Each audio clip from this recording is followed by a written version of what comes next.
Well, yeah, that's why I'm shooting this little test, is because the real logistics of where we can fit the camera and actually get a shot and get the scene and then sort of tell the story, which is out here somewhere. It was amazing when George presented Phantom Menace to us. The idea that we could even do it in time or even do it at all seemed pretty much impossible. But we all just focused on it and just said, okay, let's do this, and divided the show up. The work was always conceived from the beginning to not so much do synthetic CG backgrounds, but to try to have those all be real, real locations, real miniatures that we could do some work on. But the CG was used for the characters and for the compositing. And that's, I think, was really a good way to go, because at that time we didn't really have the tools to make landscapes and all look very real. And any time, I still feel this, any time that you can start with something real, you should use it, because it forces the work up to that level. And I think that combination of the two always keeps you sort of on your toes. Is this real or is this fake? But you buy into it and you believe it. In The Phantom Menace, we visit Naboo, which is the home planet of the Queen. And it's a critical planet because it's kind of the center of, the start of Episode 1. And for the aesthetic of it, it was really interesting because, at this time, this was before the Empire, and George really wanted to create an aesthetic where it was a mix of different styles. And in some ways, it was a lot more romantic. Yeah, and even here you could put ivy sort of growing up. It's a society that's very integrated in terms of technology with nature. And once we settled on that idea, it really grounded the look of the planet. The big battle was pretty difficult at the time, because nobody up until that time had done a synthetic battle with like thousands of soldiers or people fighting each other, creatures fighting each other. It's been done a lot since, but that was, as far as I know, it's the first time it had really been done without using real people, all computer graphics.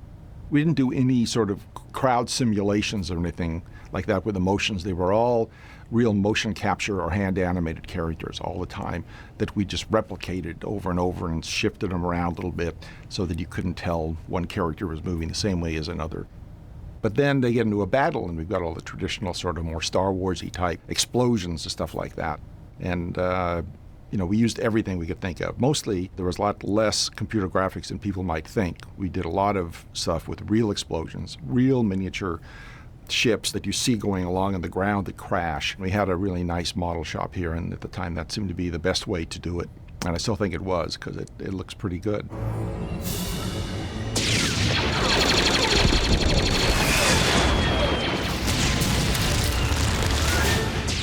On Naboo, there is these other society, which is complementary to the Queen's world, which are the Gungans. And it was really interesting because George had this brilliant idea of creating sort of this underwater society. The Gungans actually had this technology of force fields, and they can create these bubbles underneath the ocean. And that was a really fun thing to explore, because visually it's stunning, of course, because you're literally in a world of windows. One of the wonderful challenges that George kind of laid on all of us was, okay, we're going to create something visually stunning, but he also wanted to really lay down the foundation that it had to look believable. It had to have logic and in a sense that, no, this world really could exist. It really has to do with when you see the cut sequence. He's way down at the end of the tunnel. It's real tiny. Yeah. And you have to sort of say, oh, monster. Okay. The underwater sequence, I'd always wanted to do something like that, and especially wanted to do something with sort of that manta ray designed ship. George was pretty open in shot designs, and I came up with a lot of the stuff that showed the different size scales of the fish, how to, with ideas about how to set the shots up so that you always thought you were seeing a bigger fish, which is sort of the punchline to the entire sequence.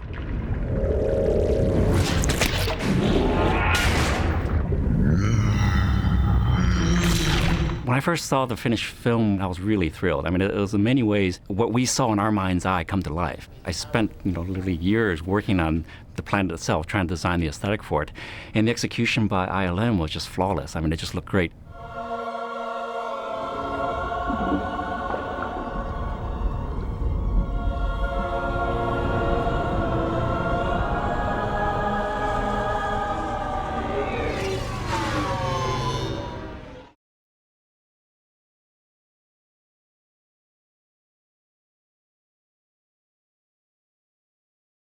First off, it's an extraordinary story. It's the first story in the Star Wars cycle. And it's a great adventure story. And that's what I saw first when I read it and saw the photographs and the descriptions of these extraordinary planets and worlds that my character and various other characters explore and find themselves involved with. Second or third reading, it was, it was like, oh yeah, there is this element to it now. Of course, these races of creatures and individuals and human puppets, they all depend on each other here. Our two great societies have always lived in peace. The Trade Federation has destroyed all that we have worked so hard to build. If we do not act quickly, all will be lost forever. I ask you to help us. George is making a very, very strong point through entertainment of that life needs each other, you know what I mean? It's like a tree needs the ground it grows on, the ground then needs man to kind of look after it. And in fact, my character makes a statement to this little boy who becomes my apprentice. Midichlorians are a microscopic life form that resides within all living cells. They live inside me. Inside your cells, yes. And we are symbionts with them. Symbionts? Life forms living together for mutual advantage. That we wouldn't live unless we had them, and yet if we saw them under a microscope, we'd see these kind of nasty little bug-like things that your instant reaction would be to kill it, but that is life. I don't understand. With time and training, Annie, you will. You will. It's about harmony, I guess, but told in a wonderful, entertaining, as I say, way, and full of action and full of a very, very interesting basic philosophy that we all need to be reminded of.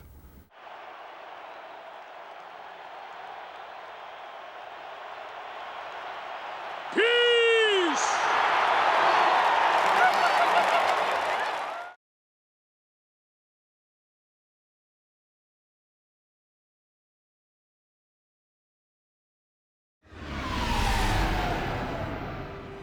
That's it.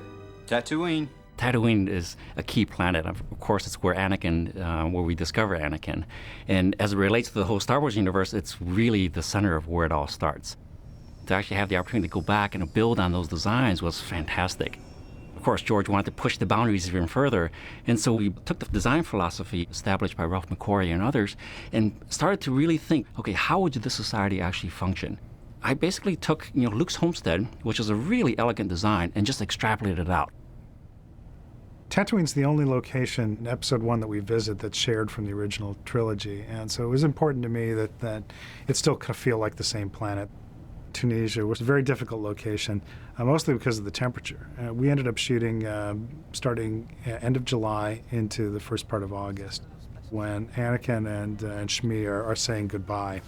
That sequence, it was 126.5 degrees when we shot that scene. Those are temperatures I've never experienced before, and I hope I never experience again.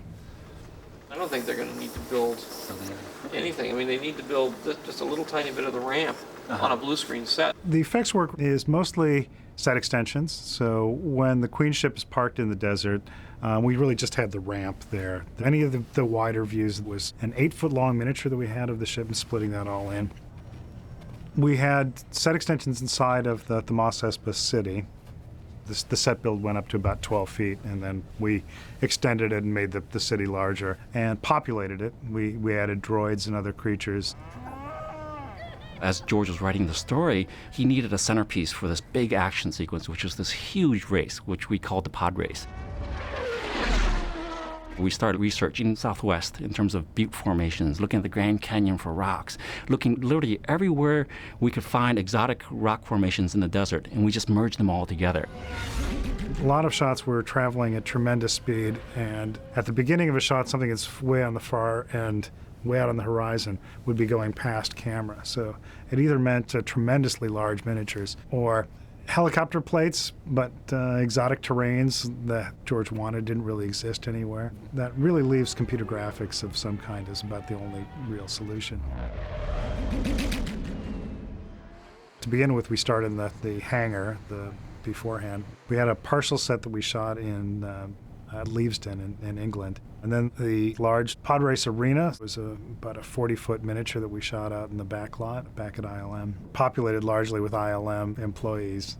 It was a combination of computer-generated people and blue screen elements that we shot for mid-range shots. And then for shots in the pod race, we're actually flying through the arena. We had a bunch of colored Q-tips that were in the stands, and by playing fans across the back of it, you could get some subtle motion in the crowd so that they had an appearance of being alive. George pointed out that the thing about Tatooine is the skies aren't blue, that they actually have a grayness to them. And when we were in Tunisia, he's exactly right. You have this kind of yellowish dust that gets swept up into the sky and is kind of suspended in the air.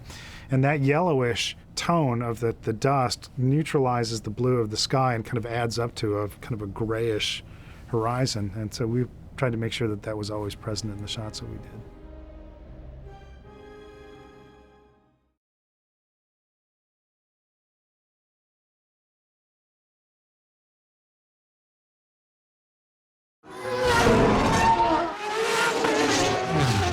It was very interesting to build 18-pod engines, the engines and the pods. Well, the engines are the size of 747 engines. I mean, they're just huge. They're 20, 25, 30 feet long, 12 to 15 feet wide, which is over the maximum that any truck is allowed to take. And that becomes immediately a challenge. And it's also something we could never have done in the heat of Tunisia. It just would have been impossible. I think all of the engines took about 12 weeks to build. To have that kind of crew working in that kind of environment would have been very, very difficult. And it was much easier to build them and then transport them. The transport was fantastic, though. It was a really major thing. We could only drive at night. We had ferries that we had to put them on. We even flew a lot of the engines in a Russian MTV 800, which is the largest transport plane in the world. That was a lot of fun.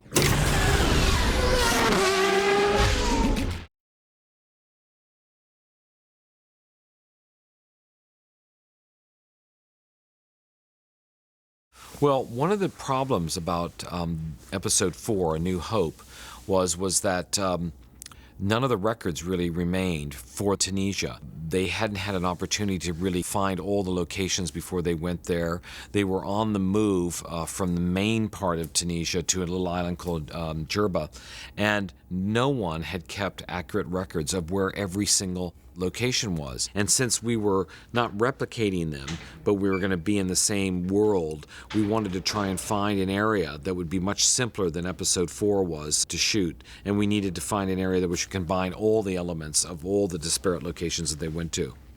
As it turned out, there was a very interesting article that had been given to me at Lucasfilm about a young guy who was getting his PhD. He was an archaeologist, and he decided to make archaeology very fun. So his thesis was written on where were the original locations on Episode 4. And as soon as I read it, I realized he was the only guy. He'd spent months and months in the desert tracking down every single location. So I called him up. He was a really nice guy. And we sent him out to Tunisia, and we met him there. He immediately proceeded to show us where all of the locations, because all of us were obviously not on the original Star Wars. When we were traveling with David throughout all the areas, there was one little section in Jerba whereas the main cantina was, and it had been rebuilt. It was a brand new modern street. I mean, there were basically condominiums surrounding it, and there was no way to actually picture where the original cantina was. But David knew precisely where it was because he had been there years before, and we were trying to talk to someone, and he took us into his garden. And as we were walking into his house, we saw one of the original cupolas in his garden, which he was now growing vegetables in. And we suddenly started to discover pieces, and we found the actual original cantina door about a quarter of a mile away, and it was being used as a door to protect a chicken farm. It was just fantastic, absolutely fantastic. We saw it in the middle of nowhere. So there were little pieces, and we saw an older man, maybe in his late 80s, walking down the street with the original Star Wars t-shirt, and I didn't have the heart to tell him that that was probably worth $10,000 now.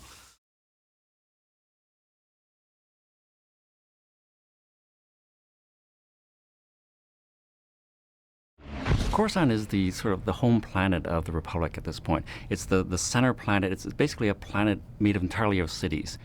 Since there's really no locations you can go shoot, everything you see has to be fabricated. And it was a combination of partial sets and a lot of miniatures and computer graphics, matte paintings, kind of every technique we could throw at it. It was an interesting design challenge in the sense that, how do you create this world that's completely built out and yet still make it kind of, attractive so that it becomes the symbol of power in the Republic? Where you start to look not sort of at an individual building level, but at a planetary level, where you start really looking at it and treating each city as if it was one particular building and how would it flow out. We had experimented a little bit with the look of Coruscant, actually, for one of the end shots of the Return of the Jedi Special Edition. We have a series of vignettes of celebrations happening, and one of them is a little glimpse of Coruscant. So what we did was we started to go with monumental styles, architecture that we're very familiar with, stone architecture, classic architectures, forms that we're very familiar with in New York. Taking those forms and then literally multiplying them by 1,000, if not more, and just exaggerating the scale. What you're seeing rings familiar, but yet the scale is of such a crazy proportion that it kind of makes your jaws drop and say, wow, this society must be pretty amazing to build structures of this scale. A major feature of the planet is this constant strings of flying traffic. So everywhere you look, there's these lanes of flying cars. Weren't real hard to do. Probably about 20 or so different vehicle designs with color variations in them, and they're assembled into lanes of traffic, and then those lanes of traffic got reused over and over again, going different directions. We would do occasional sweeteners. When you saw crossed strings of traffic, we would animate a couple of vehicles that would change lanes, go from one string to another. So you can occasionally see that in the background. Probably the biggest challenge dealing with Coruscant is getting enough variety. You don't want to see the same building over and over again. You want to see consistent architectural themes, but it needs to look like every building is unique. There were probably about 24 different distinct 3D models that we built. Buildings that were repurposable, that you could take pieces off of them and assemble them in different ways, and that turned 90 degrees, it would look a little bit different, or you could have lights on one and not on another. And those got painted on top of to make more complete skylines. One of the really fun environments to design was the Jedi Temple. George wanted something very monumental, but he also wanted something very spiritual. And so we came up with the idea that it was going to be these 5 giant towers, and the Jedi Council being in the top of the very center one. It's in some ways almost religious, and if you think about it, you have this vast planet, and yet the Jedi Temple is on top of that, and they have the highest point looking down.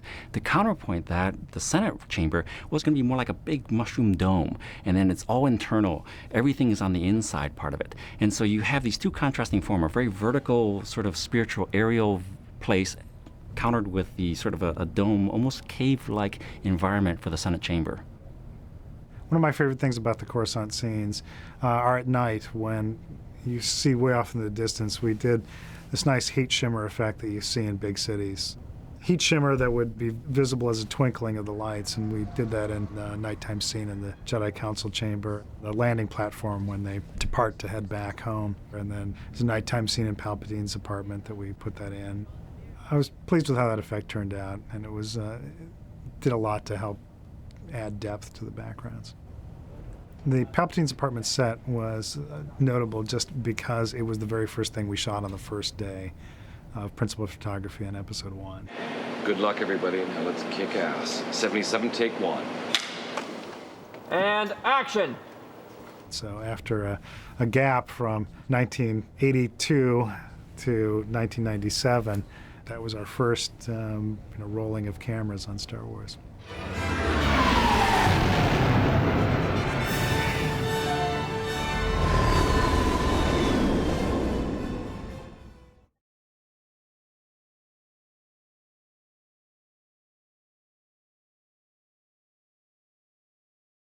Doing the Star Wars films is, every time you do one, it's like a new adventure. It's like running the Indy 500 every year. I mean, just every time you do it, even no matter how many times you've done it, it's the same challenge. And there's no guarantee that you're going to be able to pull it off at all. When these three, I do these three, then it's finished. I've kind of done the story, and I feel I've accomplished what I set out to do originally, even more so, because what I really set out to do was the first three. I didn't even think I would get the first three done until after the films came out. And then when the films came out, I realized not only could I finish the other two, but I could also tell a backstory if I really wanted to, because that's a good story. It's fun to go back into that world. I get to do a lot of things now that I couldn't do before, which is going to be exciting in terms of writing and stuff. I can create things that weren't possible to create before. I was always, and I will be on this, but I've always been sort of at the limit of what is possible in terms of storytelling.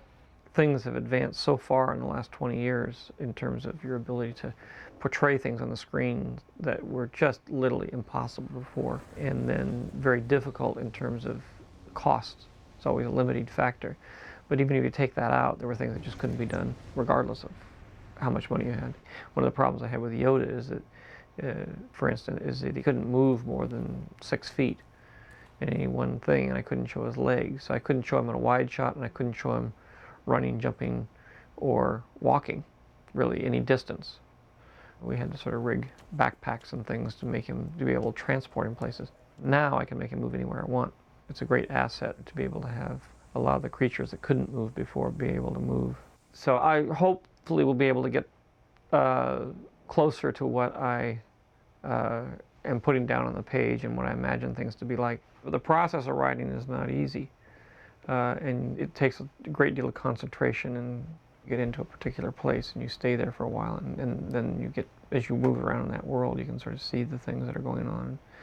And it's not something you can pop in and out of that easily. You know, I'm sort of running the story over in my mind all the time, and, you know, and sort of contemplating various scene fits. What would it be like if we did this? What if I started there? What if, you know, because there's point of view, there's a lot of mechanics that have to happen. And then there's, you know, the entertainment values, which is, you know, is it funny? Does it move things forward? Is it exciting? All those kinds of issues. So I'm finally glad to be working on my own again. It's great to be able to sit by myself and just do this. It's like a real luxury, actually. And, you know, I don't feel a lot of pressure. It's kind of fun. I mean, I'm getting to do a lot of research, which I love to do, and I'm getting a chance to think. You know, things are quiet. It's very contemplative, and it's a great change from where I've been.